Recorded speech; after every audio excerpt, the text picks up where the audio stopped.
it popped up, Air Force. so I went ahead and hit it. Well, my son was in the Air Force also, he just retired from the Air Force. Did? So my husband retired and my son retired. So if you be in the Air Force and you can retire, you can go somewhere. What air has? You had to He ran a second of the camera time. Oh, He ran nice. Air Force. I Is it on air? Yeah. And when he retired, It hasn't he ran started? military, civilian hospitals. Said to publish. So he ran like Johns Hopkins Hospital. Real? And so people. I looked at in the Johns time, it said Hopkins, 5 he said, minutes. "That's because my experience of working in the Okay. military. So that's why I can walk a hospital at Johns Hopkins. You're on. Come say hello. Hi. Again. Hi there. My husband was in. Have you published? So say hello to Hi. your fans. Yes, sorry I'm running late. Hi. Well, we're just on time, yeah. Wow, what happened to us? Early people. Oh, only 5 Cold minutes. weather. No, We were just talking about cold weather, it's still cold. well, the morning, Talking about it didn't work. Okay, nice. so we're taking it an angle from here, so you're Okay. good right there, okay. all the way to the end of the board. Oh, okay, good. Okay. Yeah, thank All you. right. Hi, Candy. Hi, Hi. Gretchen. Hi. You're on air, just FYI. Thank It's on you. air. I have to leave early, I have to leave at 11 o'clock for the doctor's appointment, you don't mess with You're doctors. on air. Nope, no. But I wanted to No, compliment. thank you. We went to the 10 o'clock mass at Father Elton did a sermon, and I thought it was like your mouth that was coming out of his body. Good. Because what he was saying, it was probably been saying. Picking up my 2 chairs.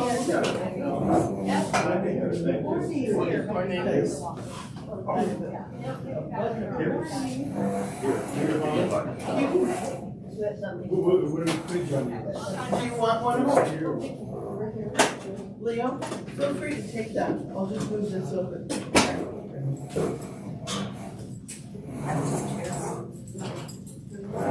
How are you? Good, happy New Year. It's great to come back.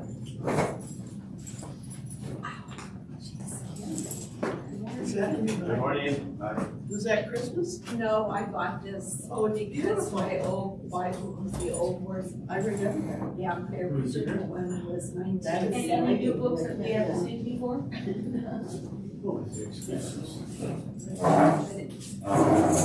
Thank them, you're alive.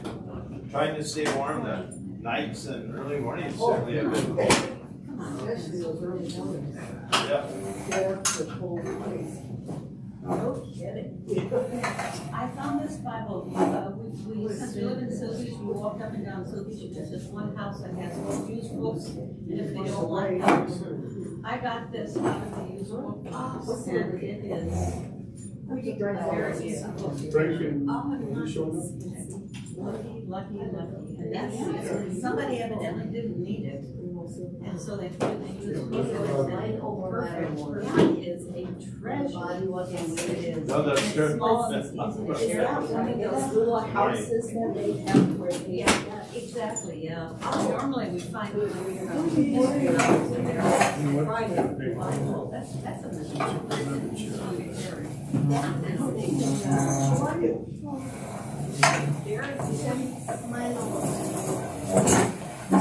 Got away. That's good. At least it's better.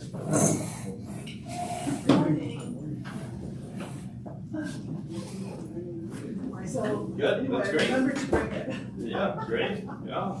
Great.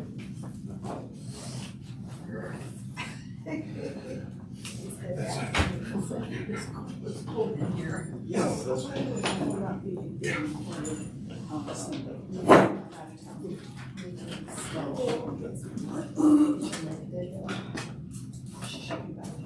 She wasn't there on Sunday.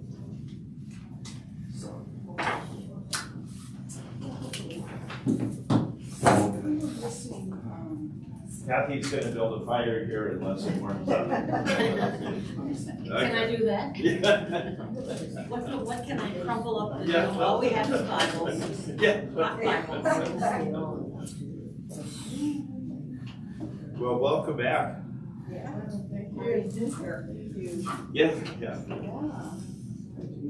Glad to see everyone again. Just for sake of reminders, I was wondering if we could just reintroduce ourselves one more time. I know that nearly everybody knows everybody else, but just in case memories got foggy over the holidays. Mine gets foggy overnight. Okay. So starting with Kathy. Oh, Kathy Cunningham. Do you Right. need anything else? That's it. Okay, yeah, right. Candy Micers. And not Candace, right? No, just candy. Yeah, definitely can't. I go by Oh, okay, whatever you call me. okay, very good, yeah. Those were hers. Same name. Is it H-U-R-S? There's no Hirsch.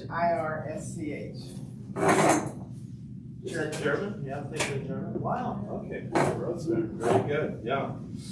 Yeah, and we know Brenton. I go Rich. Very Germanic names, yes. Leo. Leo. Leozovich. How's your last name spelled in English? No, I mean, in the old country, it was probably spelled a different way, or maybe not. Oh, okay, I'm sorry. Well, go ahead then. No, I just have little hooks that different about.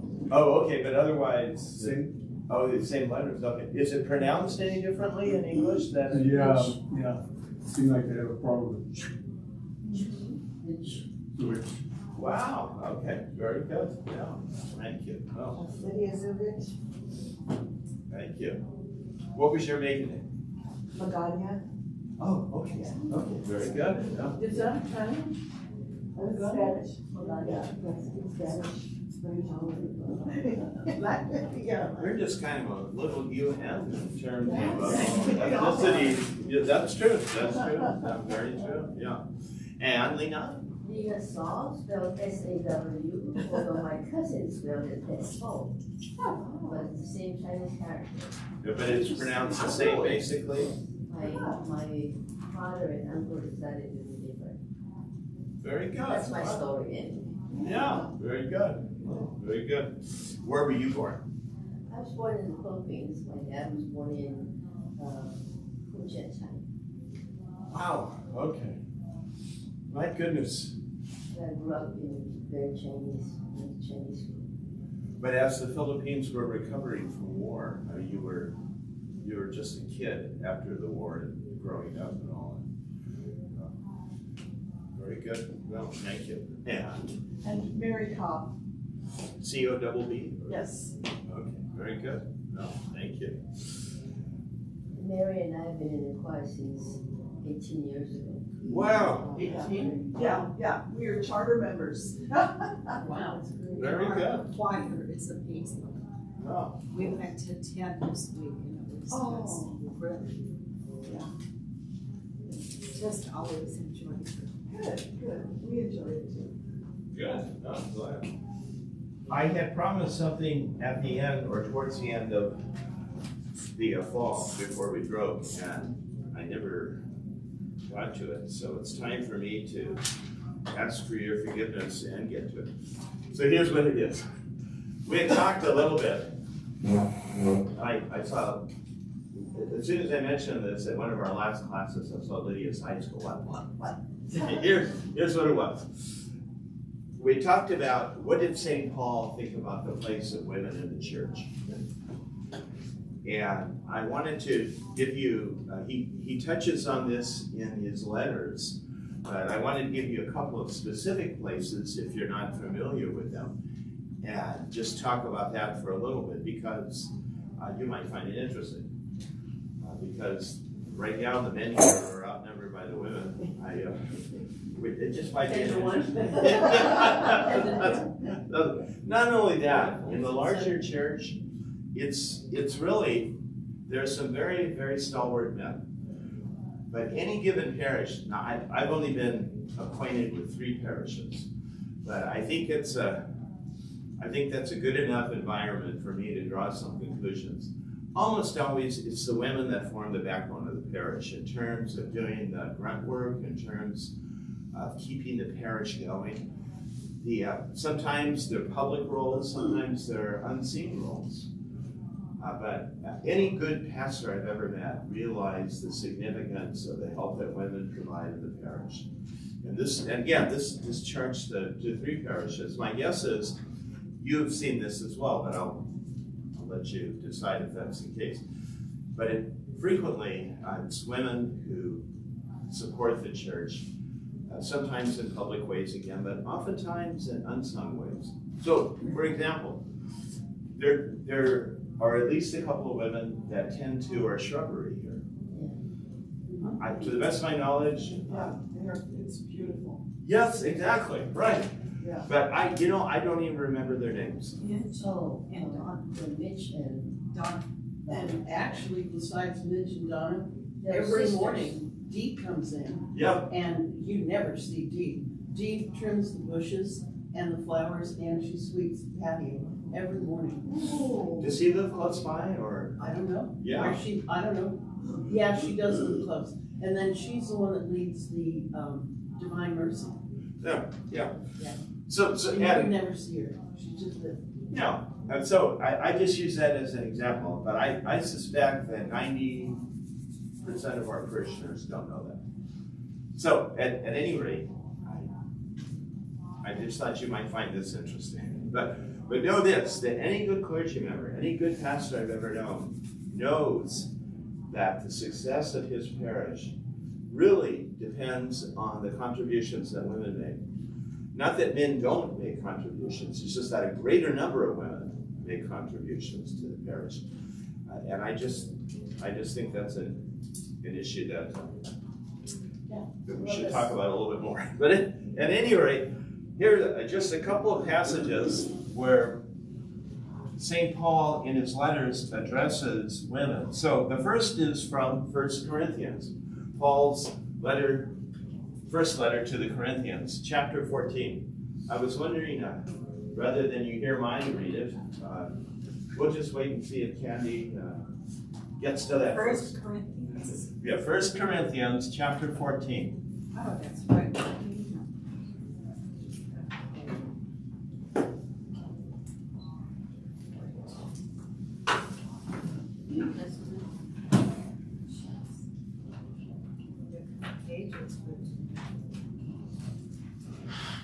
Okay, the whole chapter. No, I'm sorry. I can get you down to just a couple of verses, 34 and 35. So yeah, I'll put it up here. This is 1 Corinthians,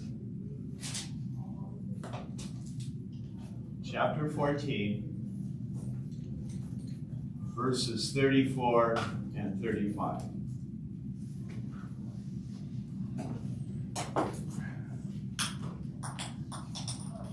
Go ahead. Read that for us, if you would, please. Oh, what do you got? All my pages were.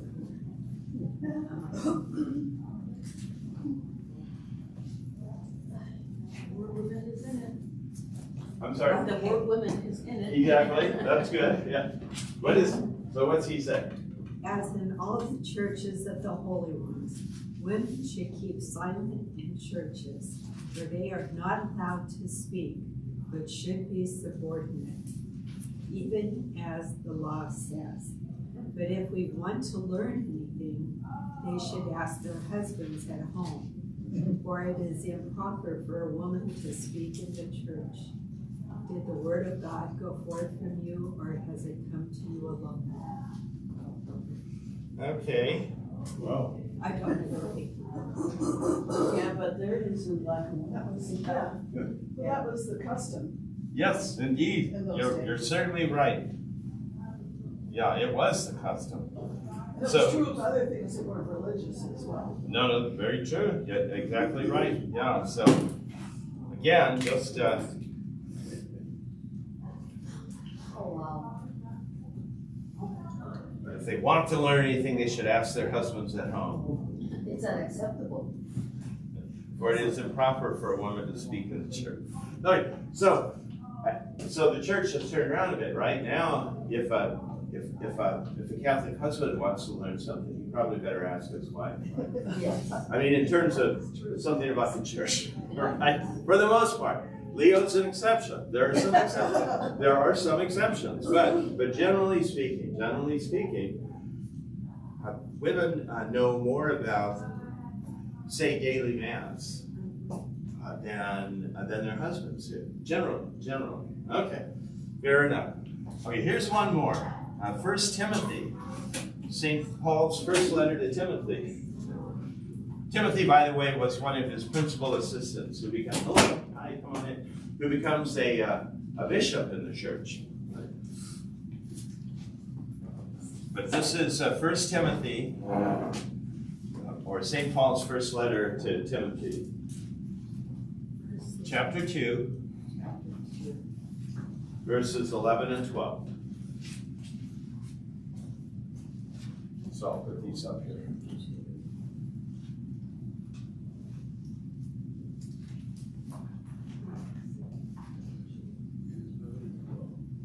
There's that word woman again. Doggone.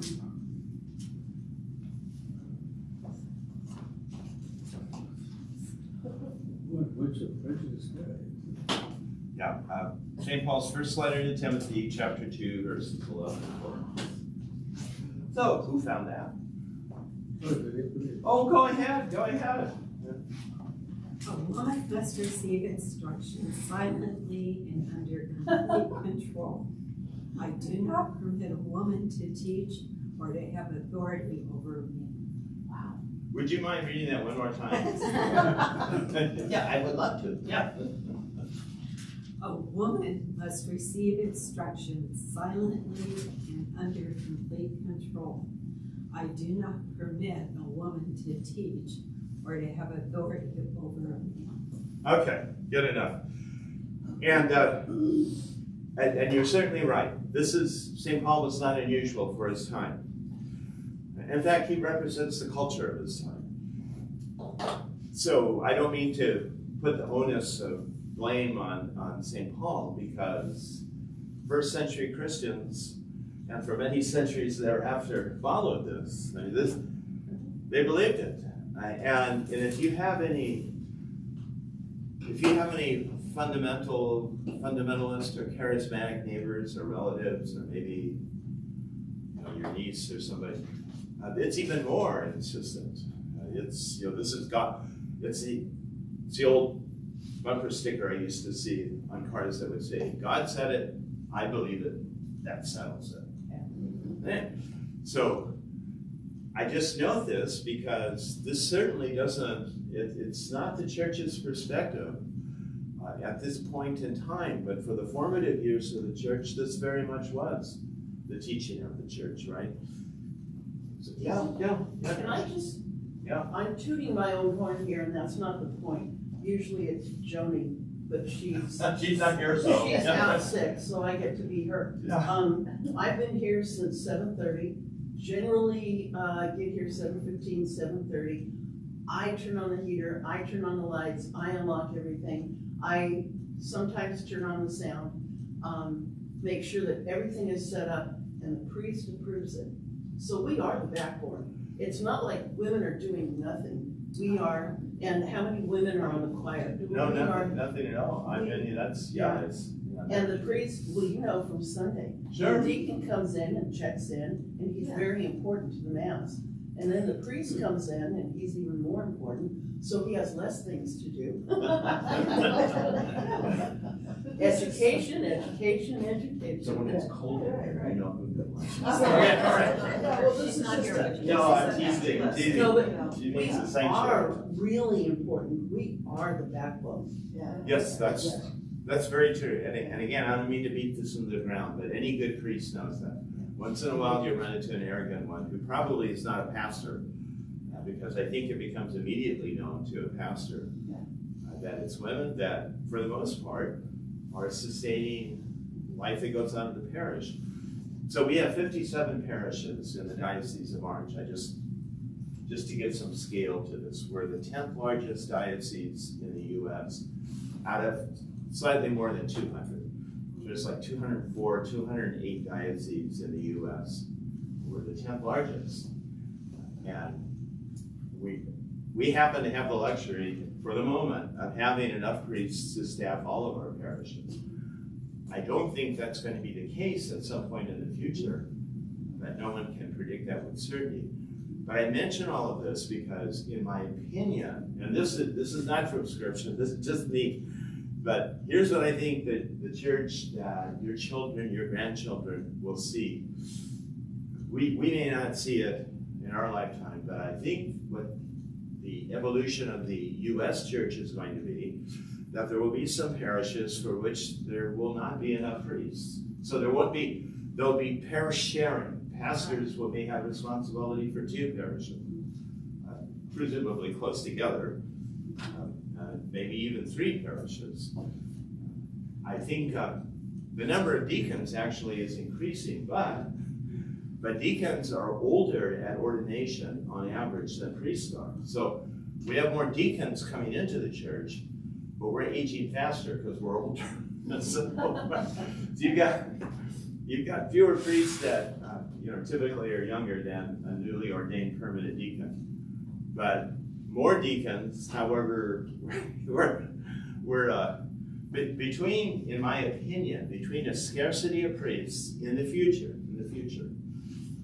and a service period for deacons that won't be as long as for a priest, just because permanent deacons typically are older than a priest when he is ordained. When a permanent deacon is ordained, we're usually at least in our 40s, if not older. So, in my case, in my 50s when I was ordained in 2015. So although we have more permanent deacons coming into the church, the service expectancy is less than for priests. So, what will the church look like in 25 years, in 50 years? My guess is we'll have more parishes that are administered by 1 priest simultaneously, and you'll have more deacons, but their length of service won't be as long as that for any of the few priests that are continuing to be ordained. That makes sense, or is that? Okay. Yeah, I'm sorry, Lena, go ahead. No, that's all right. Don't mean to interrupt you. I read in the paper this morning something that I'm kind of ambivalent as of this morning, but it could be apropos to what you're saying about the paucity of priests. Right. The Archbishop of Malta.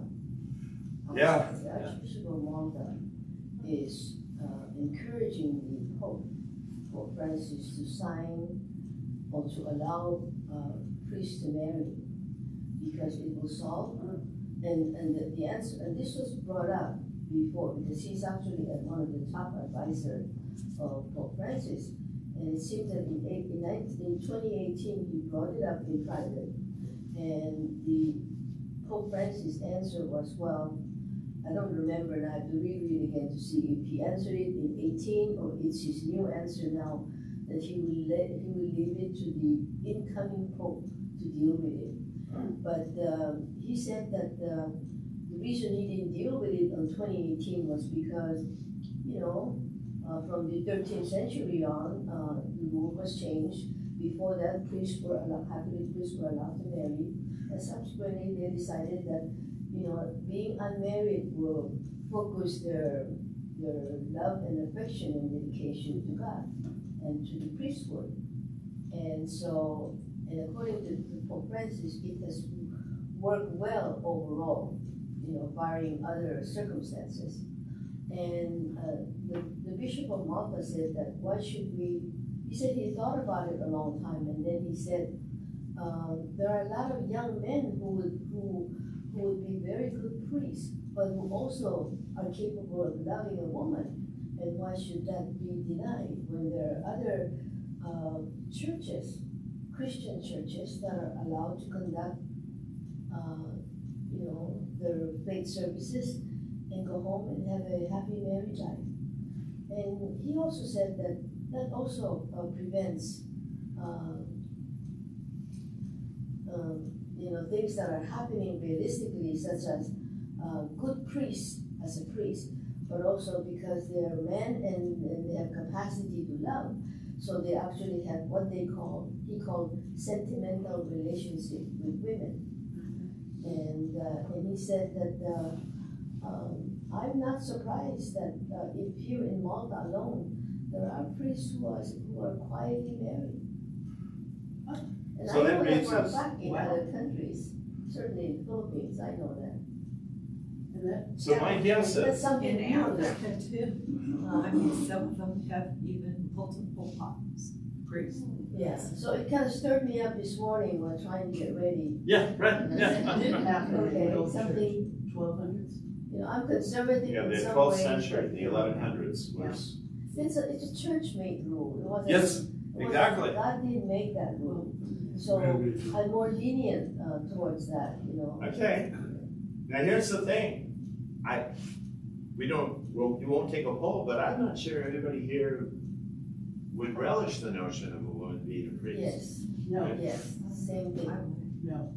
I wouldn't. Okay, No. so that's an I- issue. Even though I'm. No, Because, yeah, I think that it would, I personally think it would interfere with his duties, you know, I really do. To be the head of a household and to the head of a church, how would you juggle both? Okay, so St. Paul speaks about that, and I wish I had that reference at my fingertips.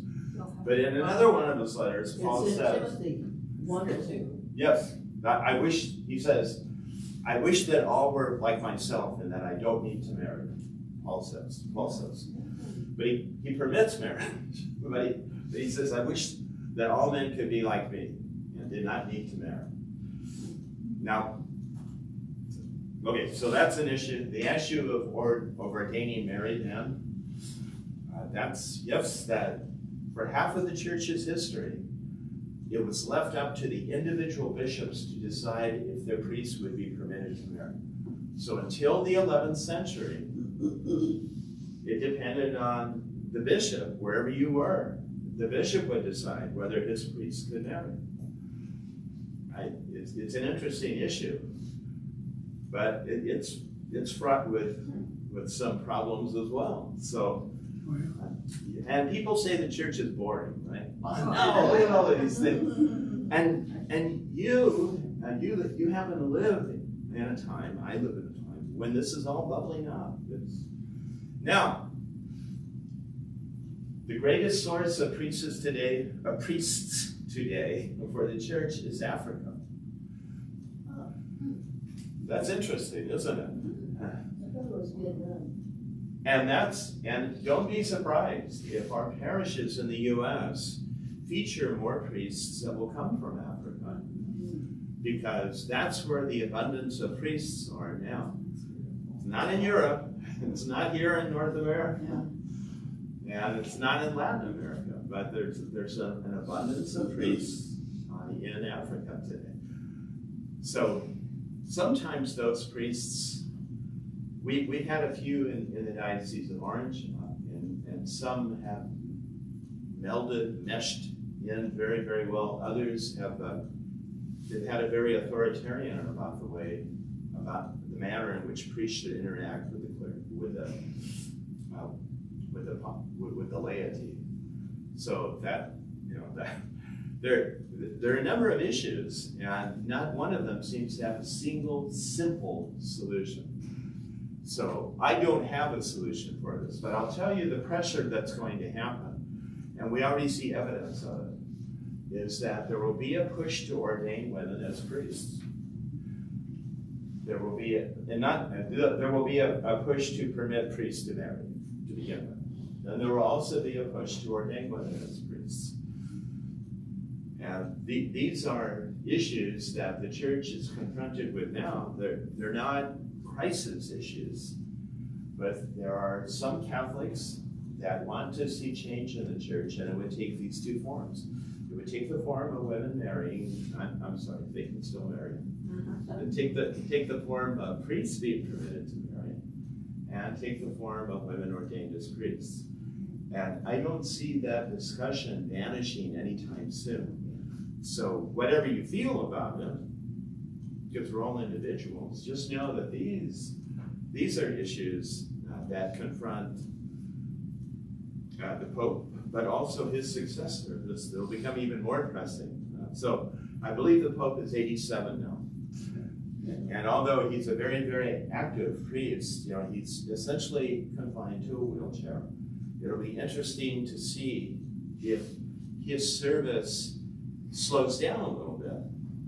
He's already a much more active priest in many ways that his predecessors were, but inevitably, I think, he will be ceding more and more authority to his closest advisors, cardinals and bishops that are close to the pontiff, to the pope. What will it be like for his successor? What will be the issues that his successor will face? Well, these will be among those issues. So, on that happy note, and you can blame me if just this is all by way of discussion. I thought that we should discuss what St. Paul has to say about the place of women in the church. One last thing about St. Paul. He also, though, as anti-woman, some of his words seem to be, he was also the one that relied on women to do the most within the church communities that he established. So it's kind of an interesting mix. He's really not anti-woman. Yes, I'm sorry, I shouldn't say that. That's a careless confusion of the term. He was, St. Paul was very passionate about not permitting women to serve in ordained capacities in the church. That's what I should have said. I mean, from the current perspective, liberated women will look at it that way, but we really should not interpret history from our... No, it's important. You can't go 19 centuries into the future and then say, well, you know, that wasn't right. No, that's true, right? That the church never took an outspoken position against the collapse of slavery. St. Paul never says a condemnatory word, nor does St. Peter. Nobody in the first century has any criticism for slavery. In the church, in the church. There's no church leader that speaks out against slavery. So you're right, we have to be very conscious of the time in which these people lived. What were the mindsets? What were they conscious of? What did they believe? But I'd cut you, you had one more thing to say, I think. Yeah, I do, and Yeah, go ahead. thought, well, I have a reservation saying it, however, in being married, hopefully the relationship flourishes and doesn't collapse. What happens if a priest is married and the relationship, Yeah. you know, Excellent. That's a good point. Good point. Absolutely. And mean, think what of the do you pressure do of with that that? marriage, Exactly. you know, with the burdens of the priesthood and trying to juggle both. because in a relationship, you know, there's give and take, and then you got a parish, and you got all these people, it's just, I was trying to wrap myself around it, but I was also thinking of all of that in a relationship. I can't see it. I think that's one of the issues in the Greek Orthodox, isn't it? Yeah, now that's interesting. In And the it Greek does work. Orthodox tradition, Yeah. you can be a married priest, but you cannot be a married deacon. Really? So a priest who marries, a Greek Orthodox priest who marries, is saying basically, I am going to be a bishop. Now, if he becomes a widower, then. That's different, yeah. But that's an interesting tradition too. I mean, why should it be that way? It doesn't make sense to me. I mean, if you permit your priests to marry, you should permit your bishops to marry. But I'm coming from outside of that tradition. I don't understand it as well. Okay, you originally said deacons can't be married. You meant bishops. Yes, I'm sorry. I'm sorry. Yes, I meant to say, That makes a little in the more Greek sense. Orthodox tradition, a priest can marry, but not a bishop. Yeah. That's what I should have said. You're right. And just to add fuel to the fire, there is a permanent deacon who has been disbarred because his marriage ended in divorce. He's married for many years. His wife, at least sometimes, is a parishioner here.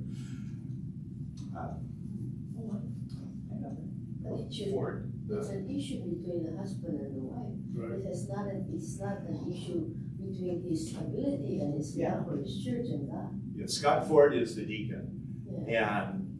and I'm sure that was his position as well. I mean, he said, why should the fact that I divorced, why should that permanently bar me from the ordained ministry? Deacons are ordained. I mean, it's not the bishop puts hands on the deacons and says you are ordained. I mean, it's an ordination to the diaconate that's just as valid as an ordination to priesthood. In fact, all priests have to be ordained deacons before they're ordained priests. Right. Go ahead. And he's ordained for life, as Right. priests are, right? Yes, So exactly, After exactly. someone is ordained for life, Yeah, and they've done this to priests and bishops lately, yes, that's Um, true. if they disbar them or whatever they do, how does the person still act as a priest? Cannot. You That, can't. yeah, so what, yeah, the church says that ordination is permanent. I've even heard some priests say that it continues into heaven, but I don't believe that. But at any rate, the church says that ordination of any sort, whether it's to deacon, priest, or bishop, is permanent. But the ordinary, the ranking bishop can remove one's faculties. So I could, if my faculties were removed, I could not function as a deacon, but the title of deacon could never be taken from me. Does that make sense? You remain a deacon, but And yet you can't function. correct, you cannot function as a deacon. But the title, the ordination, the church says is permanent. So it's interesting. Yeah, go ahead. See And this? what's in the title, you know, you can't take that in heaven. No. Well, it depends on whom you ask, but that's right. That's right. You No, I don't think go you're to right. heaven, You don't need your. Yeah, I don't think when I stand in judgment before God, He's going to say anything. Oh, well, you're a deacon, so I have a different standard. 10 points for deacon. That's right. Yeah. I don't wanna get too sidelined here. No, Let I me did tell it. You can blame me. Go Yeah. ahead. I had an interesting thing happen to me personally a couple of years ago. We placed my mother in a board and care home in the area. Yeah. And one of the things that attracted me is that they had a visiting priest on staff Wow. at this board and care home. And he was from the Philippines, and I thought he was from an order where he was a chaplain in the Philippines. Right. And his bishop allowed him to come to the US as a chaplain Uh-huh. and, do this work, as a visiting chaplain or something like that. I didn't question it. And because he was an employee at this board and care home. Interesting. And so, come to find out, and he said mass every Sunday and, everything. Yeah. And so, come to find out that he was a Catholic priest, but he was deflocked, I think is the word, right? I mean, Defrocked. defrocked. They take your frock Yeah, away. they took your frock away. Because when he was in the Philippines, he married. Oh. He married. And so then, he was no longer a Roman Catholic priest. He joined a new order Interesting. called the Old Roman Catholic. Have you ever heard of that? Yes, I have heard And of so that. he's a member of the Old Roman Catholic. And we had a Oh, the friend who ones was a way member before of the liberal 13th century. Yes. Oh, so those They were the call ones themselves the allowed to. Old Roman. Yeah. And he told me this one time, and we were just sitting, and I was there visiting my mother, and he says, he said, I'm on the phone with my bishop. And I said, Mhm. oh, wow, okay. Yeah. And then he hangs up and he says, my bishop might be moving me or something like that. And he says, I'm a Roman Catholic priest, but I'm an old Roman Catholic priest. Oh. And then he explained the whole thing to me. It was very enlightening and kind of shocking. Is that Because- approved? Not by the Roman Catholic Church. Oh, no, you're right. Not by And our so church. I was kind of shocked to hear this, but I said, that's fine. I said, I just won't consider you to be a Roman Catholic priest. And my mother's dementia was so beyond, she didn't know who she was or where she was. So it didn't affect her So he could beliefs. be whoever he So, wanted. she was safe. She wasn't being deceived because of her dementia, I wasn't worried about trying to have to explain it to her. Sure. But it was an interesting She would revelation. disown you. Wow. I Yeah, can't talk to a priest like that. well, it was just an interesting revelation. No, it is. And so, but from that moment on, I knew that it wasn't a Catholic mass Right. that was being offered, and it wasn't communion that was he was not consecrating, I knew, but it was I was shocked by it. And they say church isn't interesting. Yeah, Right? it was interesting. Yes, He yes, did very. need to go back to the Philippines. He's no longer in this country. Oh, interesting. His bishop called him back or whatever, Yeah. So these issues are very, very present in the church. No, okay. I'm just stretching my arthritis. Before he grabs. Well then, with that as context, just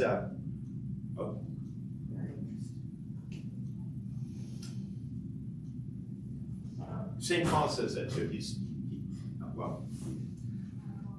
just explains that an unmarried man is free to serve the church, while the married man has to divide his responsibilities between being a good husband and being a good minister. So these issues in some cases are quite old. They go back to the foundations of the church. And it'll just be interesting to see how all of this plays out. And again, I don't think that I'll necessarily see all the ramifications of this, but I think that succeeding generations will be made aware of this, or it'll be a more pressing issue going forward. A priest once said to me in a table conversation that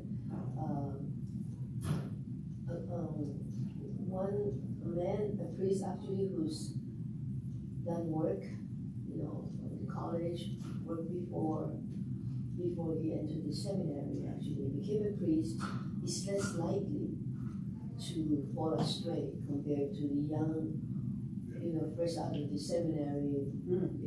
Interesting, yeah. That's his comment, Yeah. and his own experience.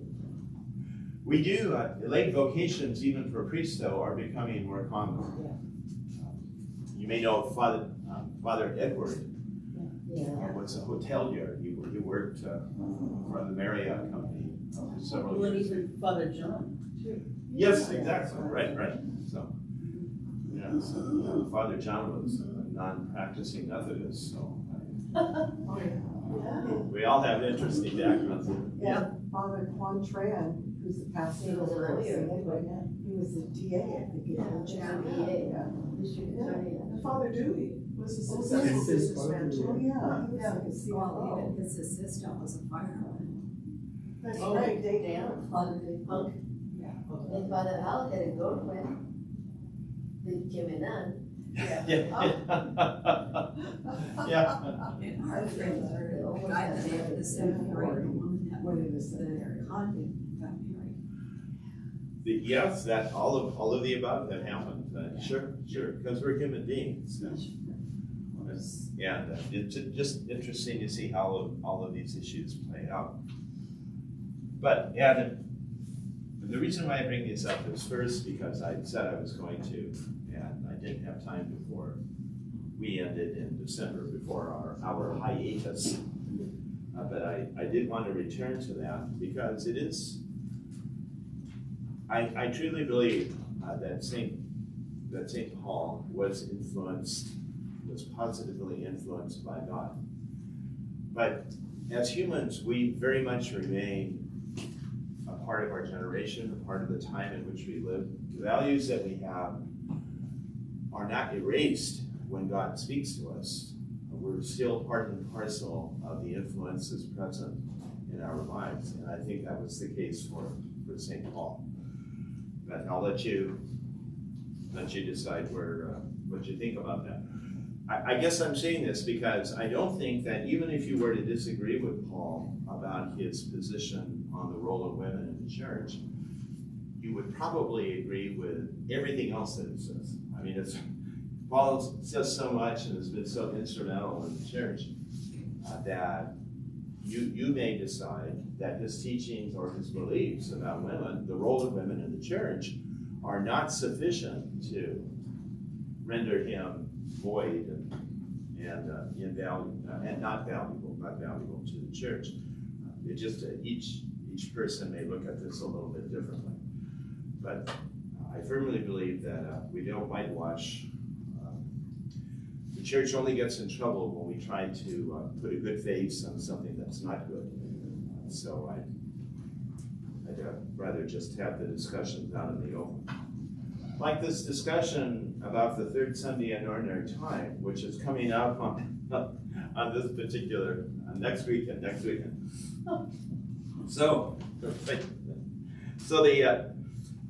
If you don't have, just let me give you the citations from the book of Jonah, right? When we think of Jonah, we think whale, right? Okay. It's a very short book, only 3 chapters. But the first reading is from the book of Jonah, chapter 3, essentially verses 1 through 10. But it is, although 6, 7, 8, and 9 are left out. You won't hear that in that. So. But it's Jonah chapter 3, verses 1 through 10, I'm going to say. Although 6, 7, 8, and 9 are not part of that. The second reading, the New Testament reading, that's not the script, the Bible, will come from 1 Corinthians, from St. Paul, chapter 7, verses 29 to 31. And the gospel is from Mark, chapter 1, verses 14 to 20. Most of the Sunday masses are going to feature Mark in this liturgical year. This is the B cycle, and what that means is there are 3 cycles, A, B, and C, for the Sunday readings. And what that means is in cycle A, which was the one we just exited, after actually in Advent, with the Gospel of Matthew was featured. For cycle B, the year we're in now, it's the Gospel of Mark. And cycle C next year will be the Gospel of Luke. And then we start over. Yeah, go ahead. Are we doing the readings for this coming Sunday? Correct. The 14th? The second Sunday. Second Sunday. Yeah, I'm sorry. You're right. I grabbed, yes, I'm sorry. 1 Samuel. Yeah. 1 Samuel. Okay. I was looking at the 3rd Sunday. Okay, 2nd Sunday in ordinary time. You're right, Gretchen. Thank you. 1 Samuel chapter 3, verses 3 through 10. Still 1 Corinthians, but a different chapter. Chapter 6, verses 13, I'm going to say through 20, although 16 is not there. That's interesting, isn't it? Let's see what that says. And then the Gospel of John, the Gospel of John, chapter 1, verses 35 to 42. So, let me get us to 1 Samuel, and if you'll permit me to read that.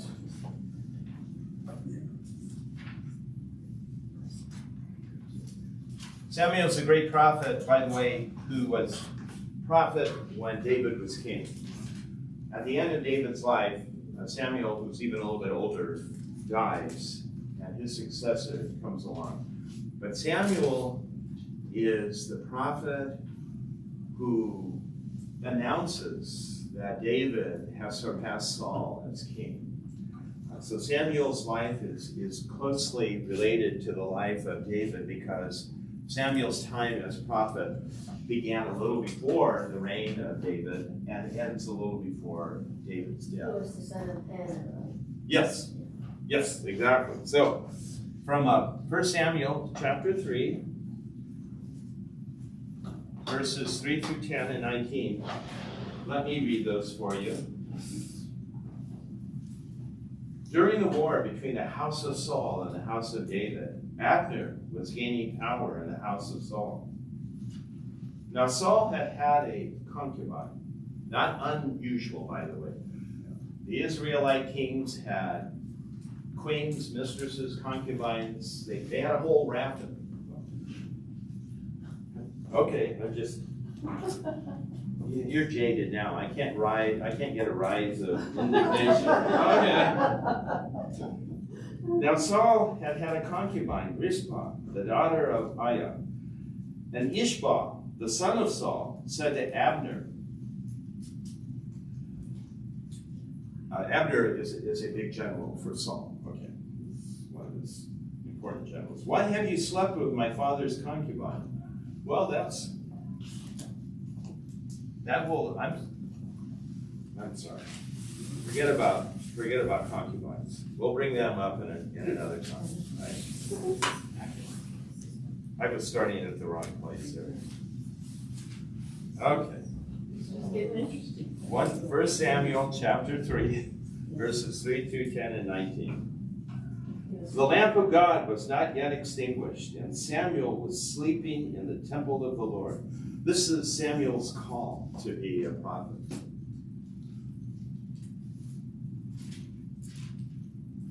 was sleeping. He's a kid. Samuel is sleeping in the temple of the Lord, where the ark of God was, the 10 Commandments, in other words. The Lord called to Samuel, who answered, "Here I am." He ran to Eli, who was his predecessor as prophet. He ran to Eli and said, "Here I am, you called me." "I did not call you," Eli answered. "Go back to sleep." So he went back to sleep. Again the Lord called Samuel, who rose and went to Eli. "Here I am," he said. "You called me." But he answered, "I did not call you, my son. Go back to sleep." Samuel did not yet recognize the Lord, since the word of the Lord had not yet been revealed to him. The Lord called to Samuel again for the 3rd time. Getting up and going to Eli, he said, "Here I am. You called me." Then Eli understood that the Lord was calling the youth. So he said to Samuel, "Go to sleep, and if you are called, reply, 'Speak, Lord, for your servant is listening.'"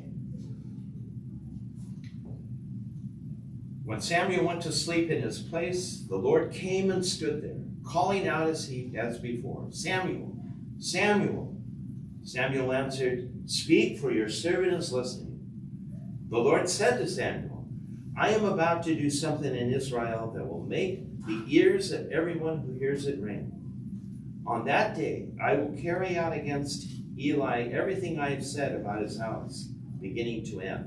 Eli's sons were dissolute. They were drunkards. And the scripture says that the Lord held that against Eli. He wasn't able to control his kids.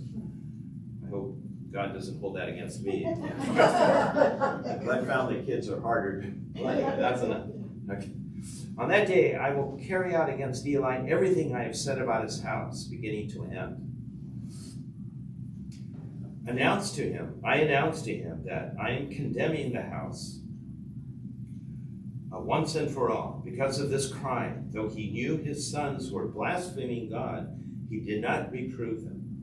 Therefore, I swear to Eli's house, no sacrifice or offering will ever remove its crime. Samuel then slept until morning. When he got up early and opened the doors of the temple of the Lord, he was afraid to tell Eli the vision, but Eli called to him, "Samuel, my son." He replied, "Here I am." Then Eli asked, and this is the part, it shifts immediately to 19, but I've given you kind of the background here.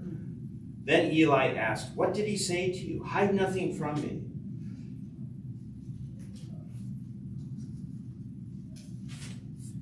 "May God do thus to you, and more, if you hide from me a single thing he told you." So Samuel told him everything, and held nothing back.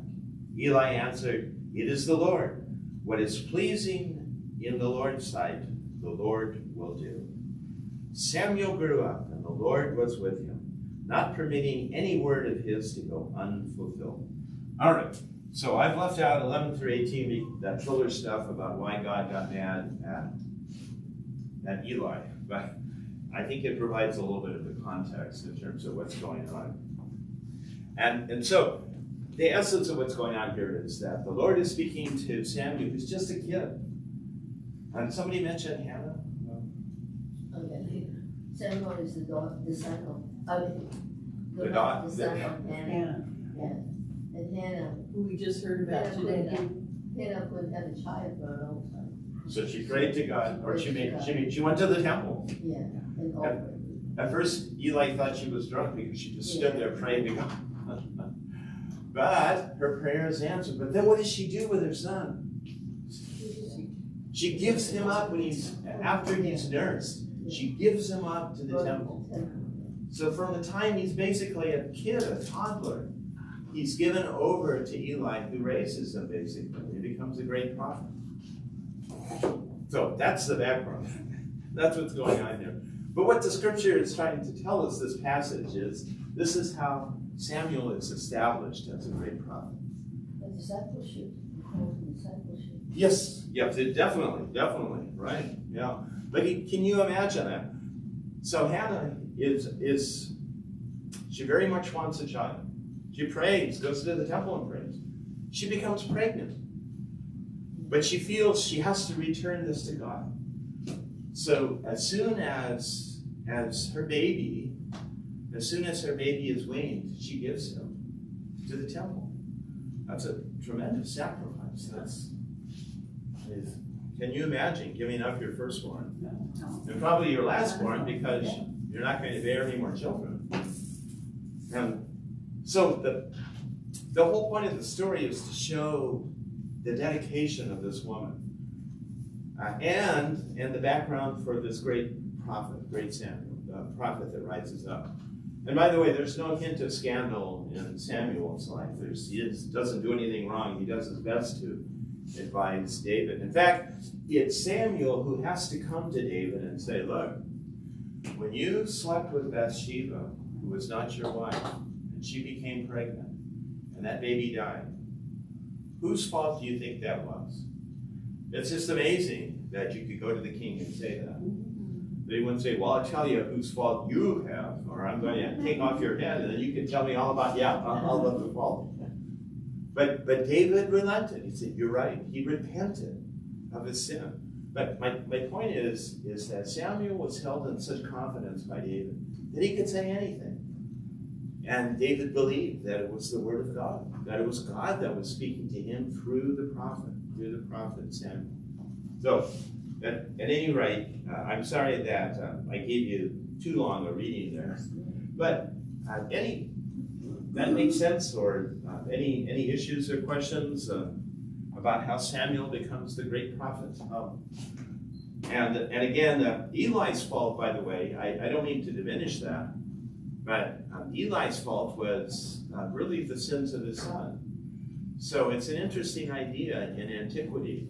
Parents remain responsible for the actions of their children long after those children become adults, or that it brings shame to your house if your kid does something wrong. And I suppose there's still some truth to that, but I just know from my own experience that if I had to be held accountable for everything my sons did, there would be no hope of salvation for me.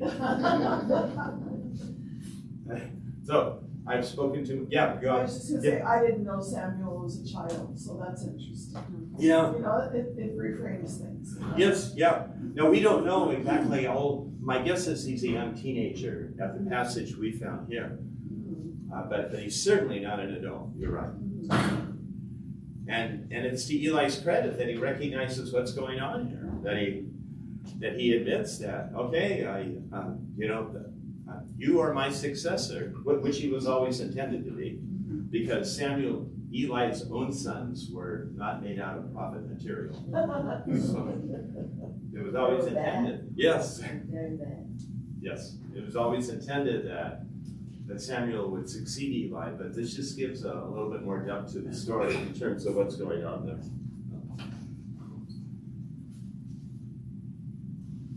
Let me get us to 1 Corinthians, our second reading, chapter 6.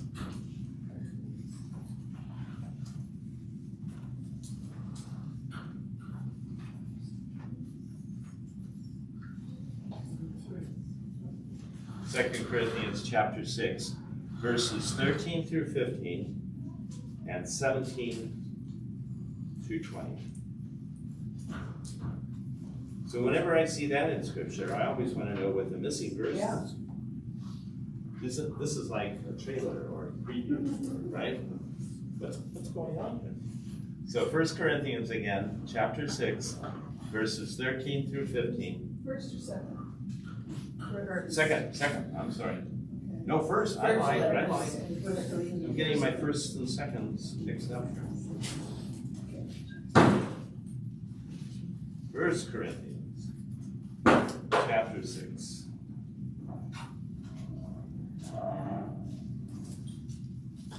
What verse? Verses 13 through 15 and 17 through 20. We have found it. Gretchen has. Go ahead. But I won't be able to fill in the gap. No gap. Brothers and sisters, the body is not for immorality, but for the Lord, and the Lord is for the body. God raised the Lord, and will also raise us by his power. Do you not know that your bodies are members of Christ? But whoever is joined to the Lord becomes one spirit with him. Avoid immorality. Every other sin a person commits is outside the body, but the immoral person sins against his own body.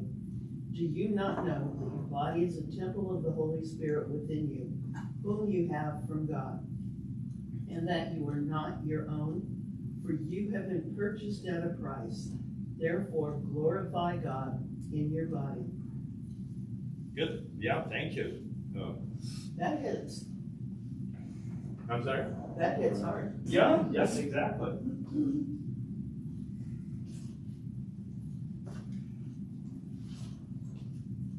So,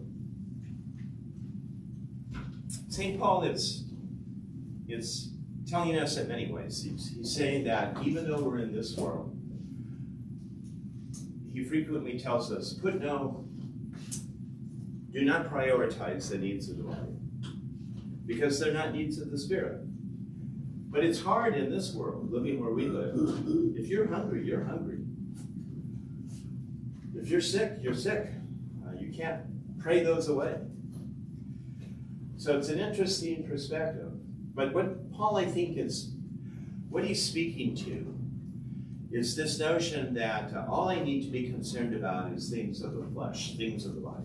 And by the way, when the church says things of the flesh, that always means sex, doesn't it? It doesn't mean food. It doesn't mean taking a bath. It doesn't mean having to wear. It just means sex.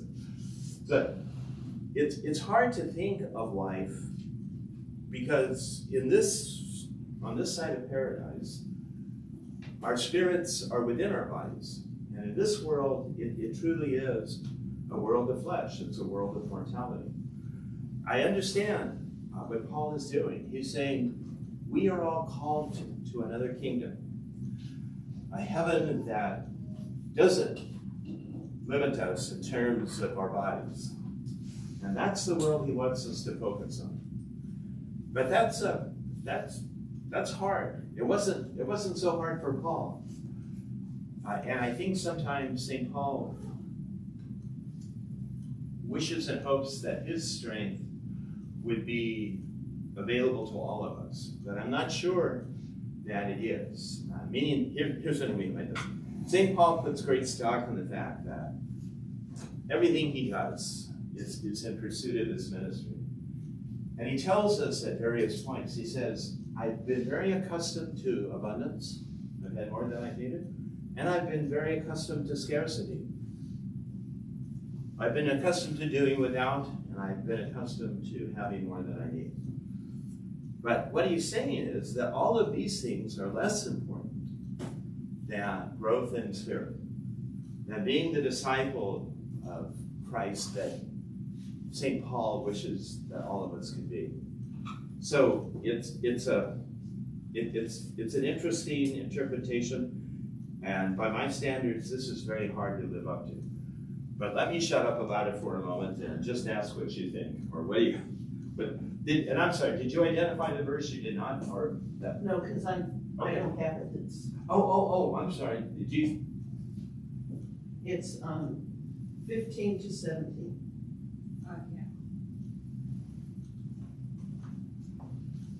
Yeah.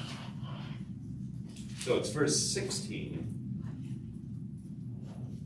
Or do you not know that anyone who joins himself to a prostitute becomes one body with her? Why wouldn't they read that in church? I think, well, yeah, Just kidding. Okay, so I'm not sure, I'll have to look up who's preaching this weekend, but I'm gonna tell him that, I'm glad it's not you.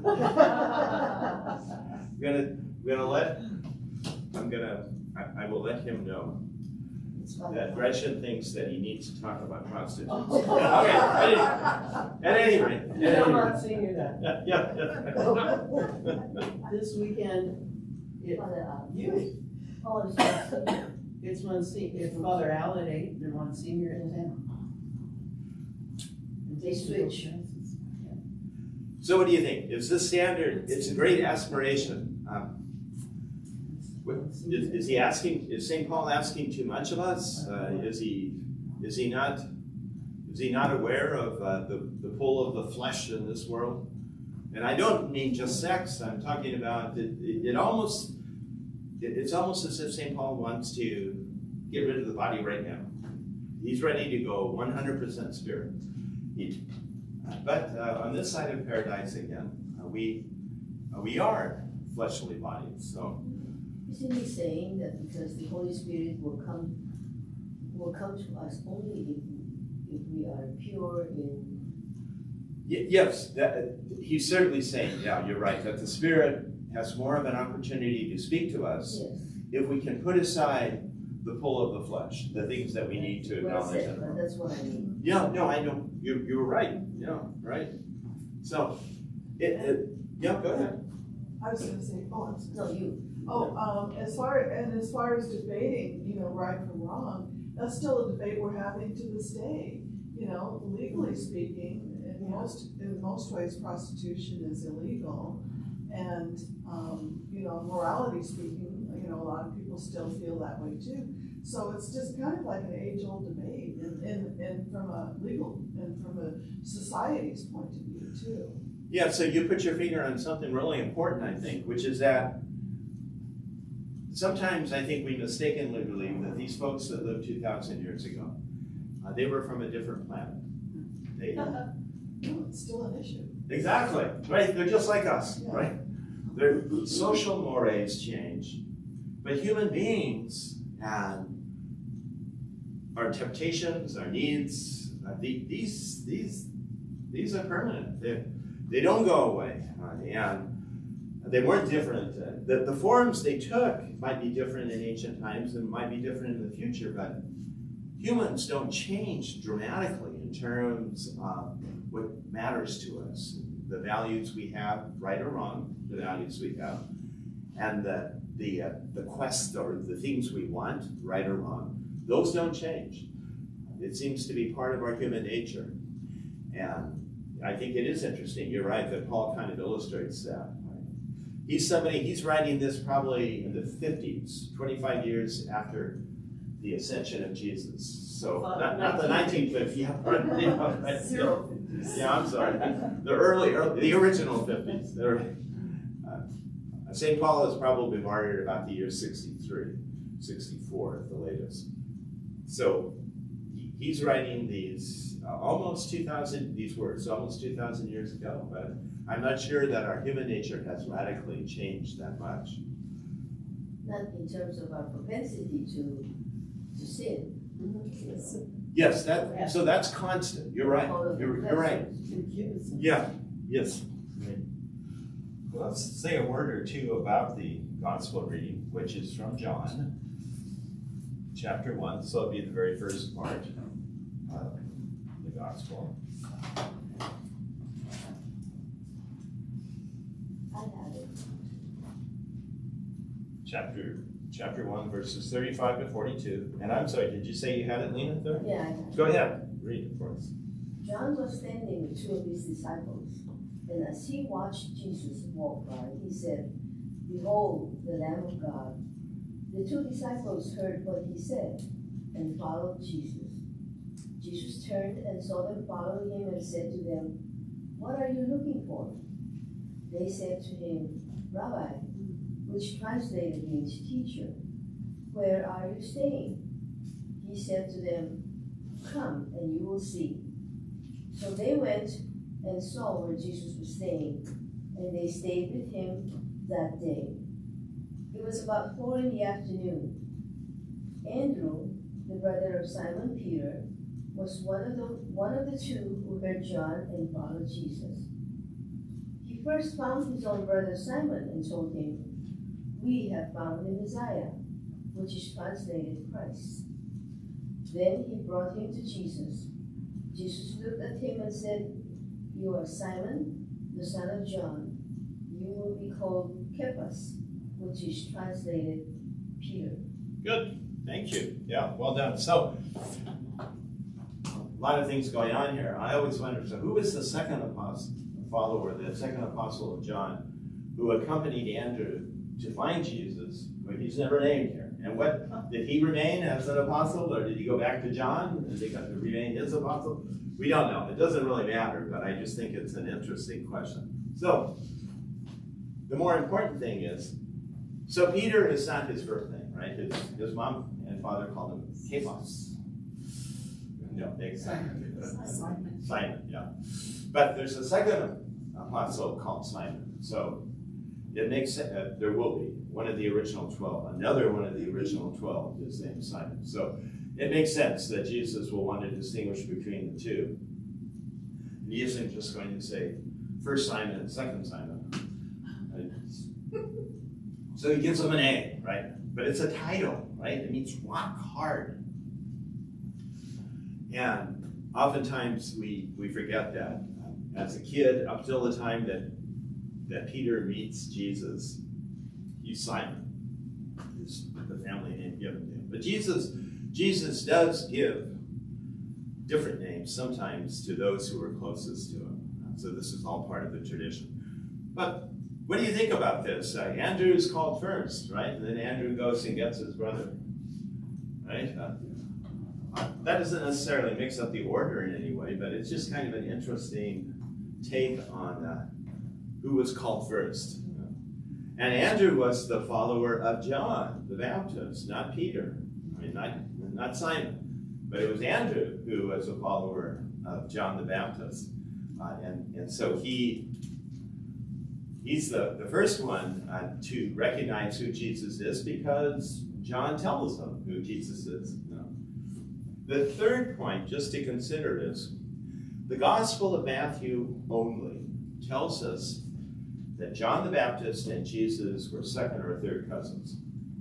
That's the only Gospel of four, not John. Not the Gospel of John.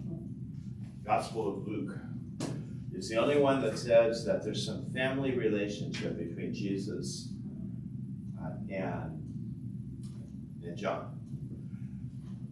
Because their mothers were first cousins. So I don't know my linealogy. I don't know if that makes them second cousins or third cousins, but the sons of the cousins, of the first cousins, what do they become? But at any rate, they're related. They're related. That's why, though, if we look at another gospel about the encounter between Jesus and John the Baptist, John doesn't recognize him, doesn't know who he is. He only goes by the signs, the works that Jesus is performing. Excuse me. So, it's simply interesting that Luke points to this family connection, and none of the other Gospels do. So, they could have been cousins that hadn't seen each other in a long time. So there you are. Right? I thought you'd be taller. Look, you've lost a lot of hair. I don't know. But it's interesting that the Gospel of Luke is the only one that points to a family linkage between Jesus and John the Baptist. And I don't know what to make of that exactly, but let me see, how does, just as a last point here, what's the lead up to this?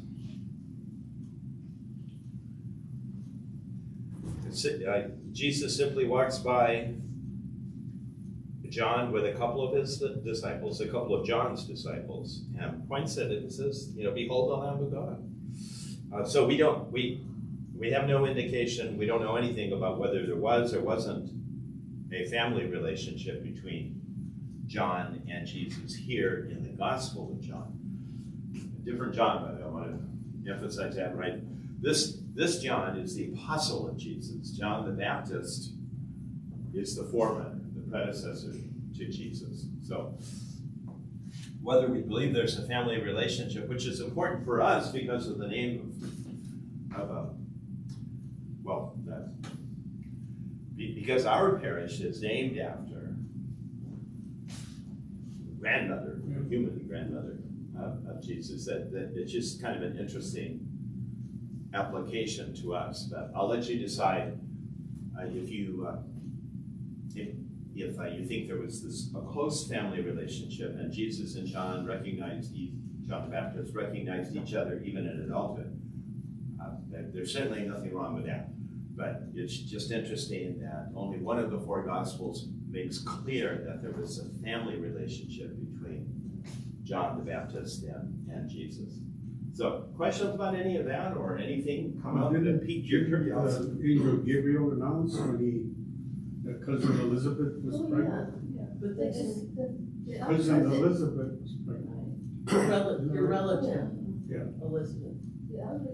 And that's the only. Is that what you're referring to? That's only in Luke. Yes, right. Oh, okay. That annunciation to Mary is, Right. only appears in Luke. Which you can't, so our fundamentalist friends would say, well, if it says it in one gospel, that means it's true. Yeah, should Okay, so, and that's typically the Catholic interpretation of this as well, right? That there was a family relationship, a birth relationship between Jesus and John the Baptist. So it's if you look in Luke and the first encounter between John the Baptist and Jesus, they don't recognize each other. In fact, because he was in the jungle or the wilderness. yeah, the wilderness, right? Yeah. Civilized. But John the Baptist says to Jesus in Luke, he says, "Are you the one, or should we look for another?" And Jesus has an interesting response. He says, "Look around at what you see. What miracles have you heard attributed to me? What do you think?" And then that convinces John that this is in fact the one that John came to announce. This is the one whose presence John came to announce. So one of the interesting dimensions of scriptures. Why might there be a difference? Why might Luke be the only? This will be then you'll be free men and women. Why might there be slightly different relaying in terms of what happens in the Gospels? In each of the four Gospels, they were written at different times and in different places. They weren't all written in New York at the office of the publisher. They were written in different parts of the Holy Land, and they were written at different times. So no one knows for a fact exactly when, but the Gospel of Mark was probably written around the year 70, just before the fall of Rome.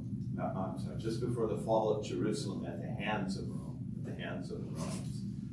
The Gospels of Luke and Matthew were probably written sometime between the year 80 and the year 90. But again, in different places. They weren't written by the same person. And the Gospel of John, the most recent one of the four, the Apostle John, was written sometime between 90 and 100. One time between the year 90, sometime between the year 90 and 100. Now, church tradition says that John died in exile on the Isle of Patmos off the coast of Greece. So this would have been, it wasn't even in Palestine, if that's in fact where John wrote his gospel. So he was not that far away, but several hundred miles away. And he wrote his gospel not even geographically in the Holy Land. So I'll let you decide what you think about that. So now a word from our sponsor. Oh, okay. All right. So next time, we'll be looking at the third Sunday in Ordinary Time. And let me give you those readings now, and then we'll stick more closely. I won't be bringing up any verses from St. Paul next time, unless they're in 1 Corinthians. But so the readings for next time, and I'm sorry, this is the book of Jonah, the chapter 3 from the Old Testament. Chapter 3 is the third and last chapter in Jonah. Book of Jonah, chapter 3, verses 1 through 5 and 10. Again, Jonah is a quick read, only 3 chapters. Okay. The second reading is again from 1 Corinthians, where we bump up to the next chapter, to chapter 7. Are we talking about January 21st? 21st? That would be the 16th, right? A week from, January 21. 21. Ah, Good thing you have women.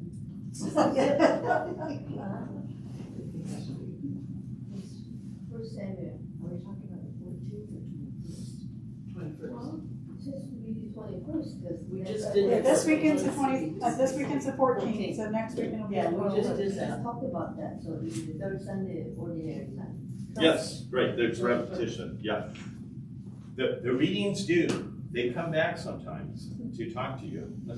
I mean, they are repeated sometimes within the liturgical year. So,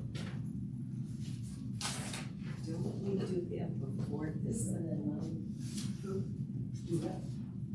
it should be John, This is the ones, John, this coming. Jonah. Jonah chapter 3, verses 1 through 5 and 10. 1 Corinthians 7, 29 to 31.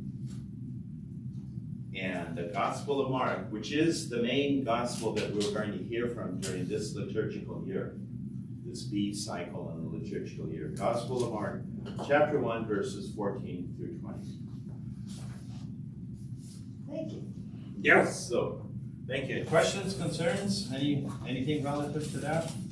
You always have the right again to bring up a point that makes sense or doesn't make sense or seems confusing to you, because the scriptures are in fact that way. Is that what it